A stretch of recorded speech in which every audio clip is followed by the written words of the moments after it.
지난 시간 뉴욕의 갤러리들에 대해서 설명을 했고 뉴욕이 왜 중요한지를 말씀드렸습니다.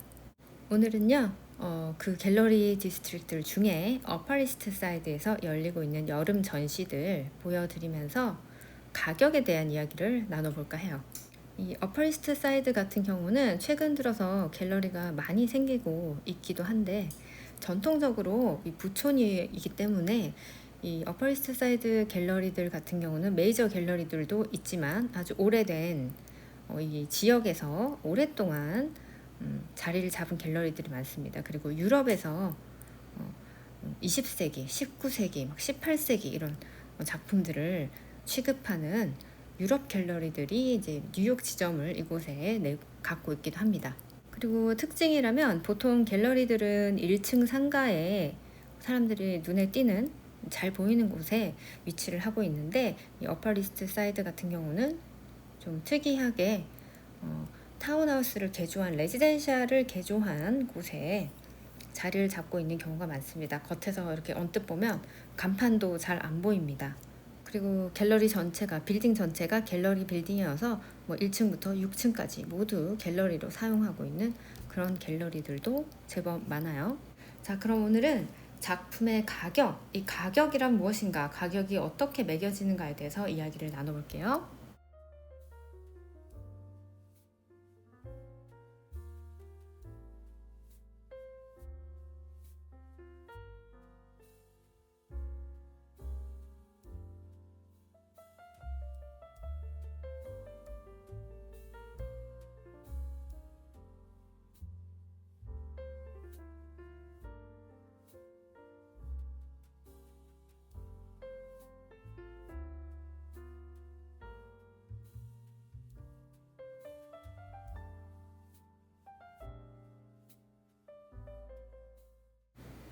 안녕하세요. 뉴욕TV 아트앤머니입니다.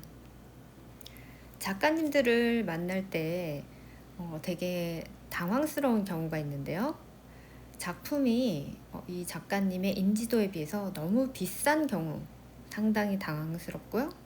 어떤 작가님은 너무 작품을 가격을 싸게 매겨서 당황스럽게 만드는 경우가 있습니다. 이 예술가의 작품의 가격은 단순히 얼마나 오랜 시간 동안 이 작업을 했는가, 재료값이 얼마가 들었는가에 의해서 결정되지 않습니다. 당연히 작가의 학력이라든가 작가의 나이에 의해서도 결정되는 것이 아니죠. 작품의 가치가 어떻게 매겨지는지 이 맥락을 정확하게 인지하지 못하면 납득이 가지 않는 가격을 제시함으로써 이 시장과 멀어지는 현상이 일어납니다. 자, 뉴스에서 수천억 하는 작품들이 옥션에서 팔렸다 이런 것들을 종종 보게 되는데요. 자, 그런 뉴스의 어떤 기사를 봤을 때 우리는 멈칫하죠. 정말 가치가 있는 걸까? 이게 3천억에 팔렸다고? 진짜 그 정도 가치가 되는 거야? 라는 생각을 하게 됩니다. 이것은 단순히 미술만의 문제가 아니죠. 가치란 무엇인가에 대한 근본적인 질문일 수가 있습니다. 이 가치라는 것은 시대와 문화에 따라서 다르게 정의되어져 왔는데요. 철학자들은 이렇게 이야기합니다. 플라톤은 가치를 이데아라는 영원한 본질에서 찾았습니다. 아리스토텔레스는 기능과 목적에서 오는 내재적 가치를 논의했죠. 칸트는 도덕성과 자율성을 기준으로 한 존엄의 개념을 이 가치의 중심에 놓았고요. 니체는 가치란 인간이 창조하고 해석하는 힘의 표현이다 라고 얘기했습니다. 예술작품의 가치 또한 이 네 가지 틀을 모두 거칩니다. 작품이 고유한 진실을 담고 있다고 믿을 때 우리는 플라톤의 이데아를 떠올리게 됩니다.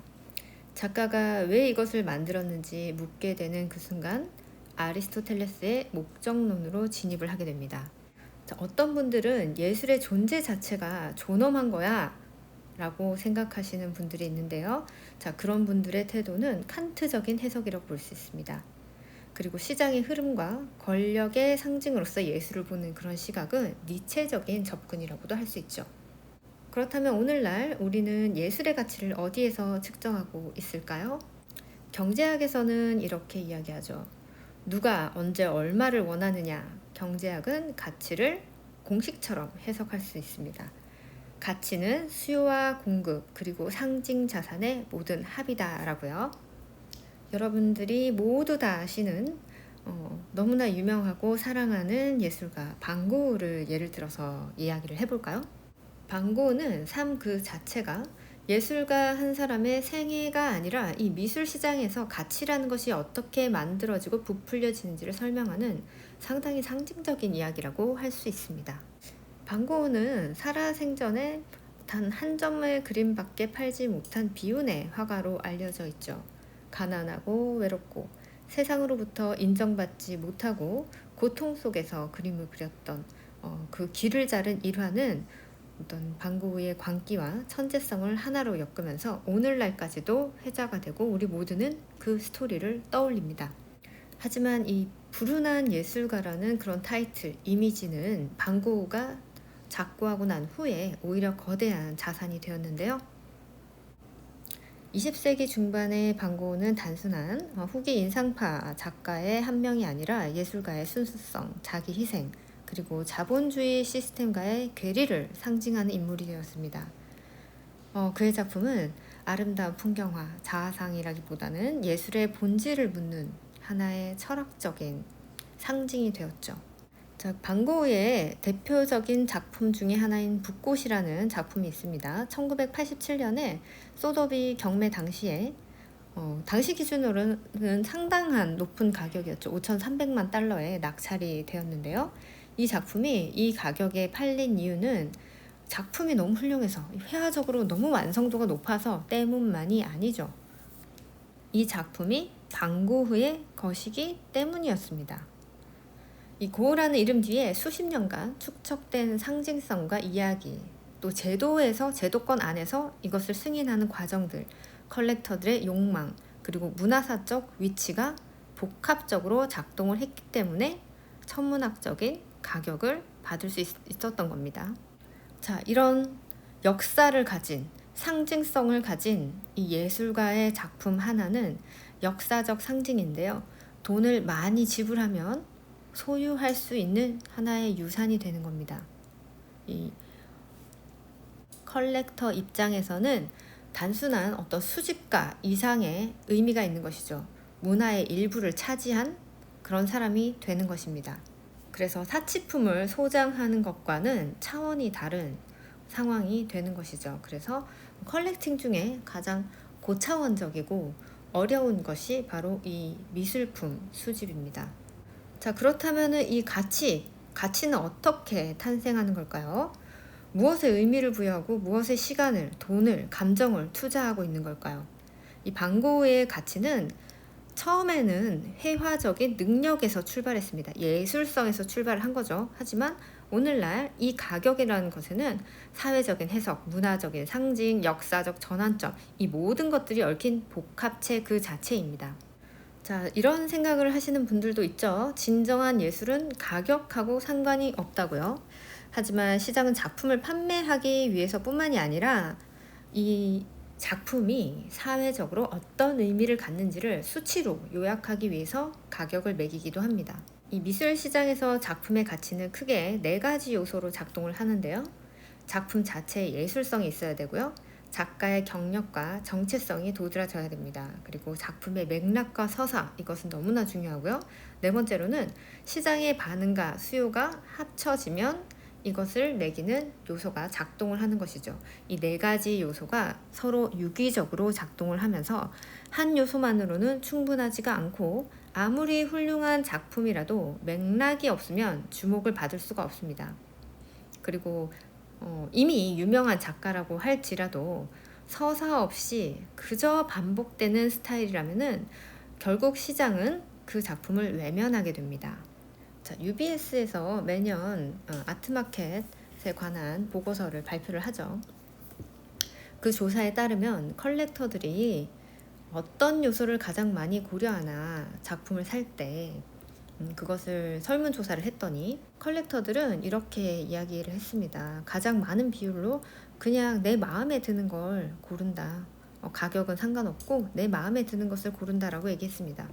마음에 든다. 참 주관적이고 감성적인 영역이에요. 자, 예술의 이 감성적인 영역에서 처음 출발을 하게 되는데, 이 컬렉팅이라는 이 과정이 한 명의 컬렉터가 갤러리나 아트페어에 간 거예요. 일단 아트 바젤에서 작품을 구매할 정도의 사람이면 어느 정도의 경제적 여유는 있겠죠. 그리고 아트 바젤에 갔단 말이에요. 이 아트 바젤이라는 이 조직과 이 기관을 신뢰합니다. 그래서 어떤 작품을 구매하더라도 다 작품성이 좋을 것이다 라고 일단은 믿는 거죠. 게다가 마음에 드는 작품에 대해서 이 컬렉터가 물어봅니다. 이 가격 얼마예요? 했을 때 이 가격이 언급되는 순간 인식의 구조가 작동을 하게 됩니다. 자, 작품을 향한 시선이 감탄에서 비교 그리고 판단으로 바뀌게 됩니다. 변화는 보이지 않지만 시장에서 이것이 결정적이라고 할 수 있어요. 왜냐하면 사람들은 작품을 사는 것이 아니라 단순히 그 작품이 의미 있게 보이도록 만드는 이 조건을 함께 사는 겁니다. 우리 인간은 이 가격이라는 것을 어떻게 인식하게 되는 것일까요? 행동 경제학자들은 가격이 단지 숫자의 문제가 아니라고 얘기합니다. 이 가격은 인식이다라고 이야기하는데요. 이 가격에는 앵커링 효과라는 것이 있습니다. 처음 제시된 가격이 이후의 판단 기준이 되는 현상이죠. 예를 들어서 처음에 신진 작가가 100만 원의 작품을 판 거예요. 그리고 한 6개월쯤 뒤에 200만 원, 200만 원에 팔게 됐으면 이 200만 원은 비싸 보이는 가격이 오른 것 같은 기준이 되는 것이죠. 그리고 프레이밍 효과, 같은 정보라고 할지라도 어떻게 제시되느냐에 따라서 받아들여지는 감정이 달라집니다. 그리고 희소성 편향이라는 것이 있는데요. 수량이 적거나 구하기 어려운 것에 더 큰 가치를 느끼는 심리가 있습니다. 이번 전시는 RSVP만 받아요. 그리고 이거 마지막 한 점이에요. 이거 몇 점 중에 하나예요. 라고 이야기를 하는 거죠. 그리고 이 사회적인 증거라는 것이 있는데요. 다른 사람이 먼저 가져간 경우, 기관이 먼저 샀습니다. 라고 얘기하는 경우. 자, 이럴 때 구매 욕구를 유발합니다. 이 인지 메커니즘은 미술 시장에서 직접적으로 가격 형성에 관여를 하게 되는데요. 가격이 높다고 해서 반드시 비싸 보이는 게 아니죠. 설득력이 있다는 것, 이 설득력이 중요합니다. 설득력이 있는 가격은 심리적 납득을 동반합니다. 미술 시장에서 이 가격이라는 것은 판매 가격이 아니라 납득 가능한 가격이어야 한다는 것이죠. 자, 누구나 다 작품을 비싸게 팔고 싶을 거예요. 생산자는 또는 판매자는 작품을 비싸게 받고 싶을 겁니다. 자, 그렇다면 이 작품이 비싸게 보이려면 어떤 조건이 필요할까요? 작품의 가격을 올리는 데에는 세 가지의 심리적 요소가 작동을 합니다. 배경이 있어야 됩니다. 첫 번째로. 출신 학교도 중요하고요. 레지던시를 어떤 프로그램을 참여했냐, 그리고 어떤 전시에 참여가 되었고 어떤 평론가가 이 작품을 언급했냐 하는 것들은 이 작가의 브랜드 가치의 신뢰도를 올려주는 것이죠. 두 번째로는 맥락이 있는 전시여야 한다는 점입니다. 어떤 사람이 기획을 했고 어떤 기관이 이것을 제작했느냐, 어떤 작가들과 함께 했냐, 어떤 장소에서 했느냐, 자, 이런 것들이 중요한데요. 전시회라는 것은 작품의 사건성을 부여합니다. 단순히 작품 한 점이 중요한 게 아니라 이 전시가 제대로 이루어져야 이 작품의 가치가 생산된다는 거죠. 자, 마지막으로는 의미 있는 작품 설명입니다. 작품의 제목과 재료, 작업 방식, 이 철학이 분명한 작품은 왜 이 작품을 내가 사야 되는가를 말해주는 내러티브가 될 수 있죠. 사람들은 단지 색이나 형태만으로 작품을 사지 않습니다. 그럴 거면 그냥 저기 인테리어 샵 가가지고 우리 집 인테리어에 어울리는 색깔 좀 비슷한 거, 그런 소재의 것을 구입해서 벽에 걸면 되잖아요. 왜 작품을 삽니까? 자, 이 작품이 나한테 왜 의미 있는가? 자, 이 느낌, 이 감정을 정당화 시킬 수 있어야 됩니다. 이 갤러리의 역할은 그 정당화를 도와주는 장치들을 설계해주는 역할입니다. 자, 이렇게 가격이 정해지고 가격은 또 우리 감정을 움직이는 거울이 되기도 하죠. 자, 흥미롭게 같은 작가의 비슷한 작품이라고 해도 어떤 장소에서 누구에게 보였느냐에 따라서 이 가격에 대한 우리의 감정이 달라집니다. 가정용 조명이 아니라 갤러리 조명 아래서 보는 작품은 달라 보이죠. 자, 무작위로 그냥 작품을 건 게 아니라 어떤 큐레이션이 된 전시, 자, 그 안에서 달라 보이고요. 자, 이름 없는 공간이 아니라 맥락 있는 장소, 어떤 뉴욕에 있는 어떤 갤러리 또는 뭐 어떤 미술관 이런 곳에서 걸렸을 때 이 작품은 달라 보입니다. 작품 그 자체는 변한 것이 없지만 보는 사람의 심리 구조가 바뀌었기 때문이죠. 작품의 가격, 이 가격은 숫자로 표시가 되지만 이 숫자를 사람들이 믿게 만드는 것은 감정, 그리고 맥락, 설득, 이 구조입니다. 자, 이제 어떻게 가격을 비싸게 만들까가 아니라 왜? 라는 영역으로 들어가야 됩니다. 자, 미술 작품의 가격이 어떻게 정해질까? 어떻게 정해지는 거예요? 누가 정해요? 보통 작가가 이렇게 작품을 정하고 갤러리와 의논을 하는데 이런 것들이 감으로 정해진다라고 여겨집니다. 작가가 얼마라고 말하면 그게 가격이 되고 또 갤러리가 적당하다고 하면 그 금액이 곧 시장가로 받아들여지기도 하죠. 하지만 실제로 시장에서는 유통되는 가격에 그나름의 구조화된 논리와 계산 방식이 있습니다. 자, 이 공식은 완전히 투명한 것도 아니고 단순하지도 않죠. 하지만 적어도 어떤 기준과 논리는 있습니다. 작품 가격을 신진 작가의 경우에는 호당 얼마 이렇게 매기는 경우가 많죠. 근데 호당 얼마라는 거 이런 호가를 매기는 것은 좀 초기 시장, 신진 작가들의 초기 시장에서 매길 수 있는 가격이고 실제로 이제 블루칩 작가가 되거나 이제 중견 작가 이상의 작가로 넘어갔을 때는 이 기준이 또 통하지 않게 됩니다. 왜냐하면은 이 가격을 결정짓는 요소들 중에는 눈에 보이는 숫자로 보이는 것들도 있지만 비가시적인 요소들이 있습니다. 자, 작가의 지금 인기 정도가 중요하고요. 그 다음에 컬렉터의 수요와 대기자 리스트 이런 것들이 당연히 중요하죠. 아무리 호당 얼마다라고 해봐야 수요가 떨어지면 이 가격은 시장에서 더 이상 통하지 않게 됩니다.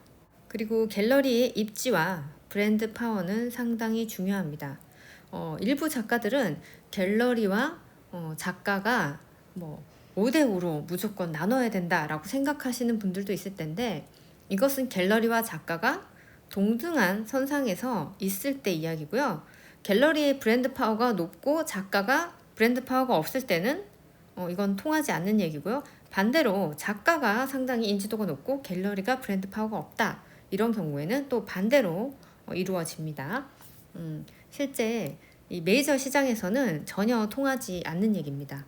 그리고 해외 주요 기관에서 소장을 했느냐, 또 유명 인사가 영향력 있는 백인 이런 것들 뽑잖아요. 이런 유명 인사가 이 작품을 소장했는지 여부가 굉장히 중요하죠. 그리고 요즘에는 SNS 상에서 화제성도 상당한 영향을 미칩니다. 이런 요소들은 공식 이외에 가치 심리를 반영하죠. 예를 들자면은 같은 작품이라도 아트페어의 출품작이다.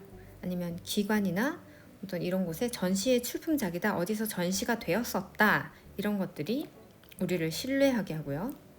이 작가의 이 시리즈 중에 일부가 모마에 소장이 됐다. 또 휘트니에 전시가 됐다. 자, 이런 정보가 딱 붙으면 가격이 2배, 3배, 10배까지도 뛸 수 있습니다. 이 가격은 정해진 것이 아니라 설계가 되는 것이죠. 이 예술작품의 가격은 결코 우연히 형성되는 것이 아닙니다. 작가와 갤러리, 시장의 흐름, 사람들의 심리, 전시 경험, 언론 노출, 구매자의 취향까지 수많은 요소가 교차하는 한 지점에서 이렇게 가격은 설계되는 것입니다. 그리고 이 설계는 단순한 숫자의 조합이 아닙니다. 이 작가가 이만큼의 가격을 받을 수밖에 없는 이유를 정당화시켜주는 구조의 총합이라고 할 수 있습니다. 이 작가가 이 가격을 받을 수밖에 없는 이유를 이렇게 구조화시키지 않으면 사람들을 설득시킬 수가 없습니다. 이 가격도 오래 지속되기가 힘들고요. 시장에서 외면받을 가능성이 높습니다. 그래서 작가의 경력이란 굉장히 중요한데요. 쓸데없이 많은 전시를 한다고 해서 이 작가가 그런 설득력을 가지는 것이 아닙니다. 오히려 신진 작가의 경우에 너무 많은 그룹전을 한 경우는 마이너스가 될 수 있습니다. 단순히 많이 했다가 아니라 왜 이 단계에서 이 활동을 했는가라는 서사의 흐름이 있어줘야 구조가 생깁니다. 이 시장은 트렌드, 유행에 이렇게 흔들리기도 하지만 그것은 잠깐의 어떤 경우고요. 결국 살아남는 작가는 신뢰할 수 있는 성장 곡선을 가진 사람입니다. 이 신진 작가 같은 경우는 잠재력을 인정받아야 되고, 중견 작가는 일관된 전략으로 계속해서 작품 활동을 하고 전시를 해줘야 됩니다. 자, 블루칩 작가는 브랜드와 상징성을 팔고 있기 때문에 의미 없는 답습, 의미 없는 자기 복제는 가격을 떨어뜨리는 요소가 됩니다. 자, 그래서 전시의 경로, 갤러리의 신뢰도, 그리고 컬렉터의 이력, 작가의 언어, 이 랭귀지와 이 애티튜드, 태도, 그 사람의 마인드까지 이 모든 것은 가격의 바탕이 됩니다. 이 가격이라는 거 단순하지가 않고 굉장히 치밀하게 짜여진 구조 안에서 작동을 하는 것이죠. 이렇게 미술 시장은 굉장히 치밀하게 준비한 자들만 살아남을 수 있는 구조로 되어 있습니다. 그럼 저는 다음 시간에 또 이어서 이 내용에 이어서 영상을 제작해서 여러분들하고 인사를 드리겠습니다. 여러분 시청 감사합니다. 안녕히 계세요.